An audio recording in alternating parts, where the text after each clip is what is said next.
नमस्कार, crystal clear न्यूजमध्ये आपलं सगळ्यांचं स्वागत आहे। काँग्रेसच्या स्टार प्रचारक आणि महासचिव श्रीमती प्रियांका गांधी वाड्रा यांचा आज संसदेमध्ये संसद सदस्य म्हणून शपथविधी झाला आणि याचबरोबर 25 वर्षापासूनची काँग्रेसची एक इच्छा पूर्ण झाली। प्रियांका गांधी यांचं तडफदार भाषणशैली आणि हजरजबाबीपणा यामुळे सर्व काँग्रेस कार्यकर्ते आणि नेते यांना त्यांचे संसदेमध्ये असणे आवश्यक वाटत होते। उशिरा का होईना सक्रिय राजकारणामध्ये त्यांनी प्रवेश केलेला आहे। यापूर्वी त्यांनी इतर सभासदांसाठी प्रचार करण्याचे काम अखंडपणे केलेले आहे। श्रीमती इंदिरा गांधी यांच्यासारखीच प्रियदर्शिनी प्रतिकृती आणि त्यांच्यासारखा तडफदार बाणा घेऊन प्रियांका गांधी आता संसदेत देशातील महत्त्वाचे मुद्दे आक्रमकपणे आणि सडेतोडपणे मांडताना दिसतील। संसदेमध्ये प्रवेश करतानाच विरोधी पक्षनेते राहुल गांधी यांनी प्रियांका गांधींना पायऱ्यावरतीच अडवलेलं होतं आणि हे का अडवलं ते आपण बघूया आणि त्यानंतर बघूया त्यांचा शपथविधी। Stop. Let me also take one. Our action will. Why MP साहब को कैसी?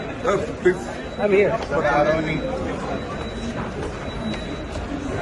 Madam, कैसी? Come here. कैसी? Come here. कैसी? No, okay, come.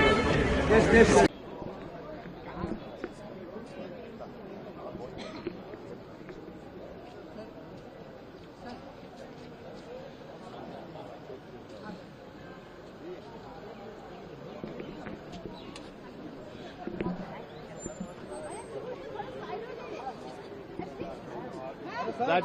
That.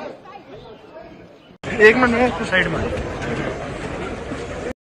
Priyanka Gandhi Vadra, जो लोकसभा की सदस्य निर्वाचित हुई हूँ, सत्यनिष्ठा से प्रतिज्ञा करती हूँ कि मैं विधि द्वारा स्थापित भारत के संविधान के प्रति सच्ची श्रद्धा और निष्ठा रखूंगी। मैं भारत की प्रभुता और अखंडता अक्षुण्ण रखूंगी तथा जिस पद को मैं ग्रहण करने वाली हूँ उसके कर्तव्यों का श्रद्धापूर्वक निर्वहन करूंगी। जय हिंद। शपथविधीनंतर प्रियांका गांधी यांनी मल्लिकार्जुन खडगे काँग्रेस अध्यक्ष यांची भेट घेतली आणि आशीर्वाद घेतला।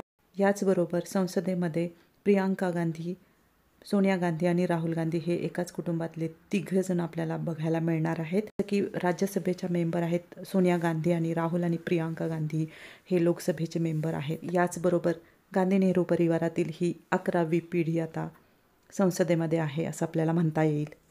आणि याचबरोबर देशातील सर्वात उच्च सभागृहामध्ये एकाच कुटुंबातील 11 सदस्यांची असणं हा जगातील एकमेव रेकॉर्ड आहे।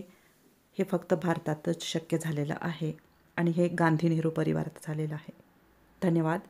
लाईक करा, शेअर करा आणि सबस्क्राईब करा। थँक्यू।